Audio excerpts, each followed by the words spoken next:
നമ്മളിങ്ങനെ ലുലുക്ക് വെറുതെ ചെറുതായിട്ടൊരു ഷോപ്പിങ്ങിനായിട്ട് വെറുതെ ഇറങ്ങിക്കാം. അച്ഛൻ്റെ അപ്പുറത്തുണ്ട്. അച്ഛന് വെയിറ്റ് ചെയ്ത് നിൽക്കുകയാണ്. ഇക്കാക്ക് എന്തെങ്കിലും പറയാനുണ്ടോ? ഒന്നും പറയാനില്ല. വെറും ഒരു ചെറിയ ചിരി മാത്രം. അല്ല, പെട്ടെന്ന് ഇറങ്ങിയതാണ് കേട്ടോ. രാത്രി 8-9 മണിയായിരുന്നു. നമുക്ക് രാത്രി ഇങ്ങനെ കറങ്ങാൻ പോകുന്നത് ഭയങ്കര ഇഷ്ടമാണ്.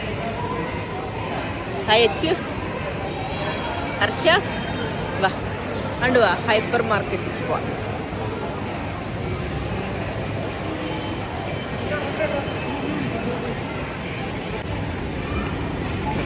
എനിക്ക് എപ്പോഴും ഇതിൽ കയറുമ്പോൾ പേടിയാണ്.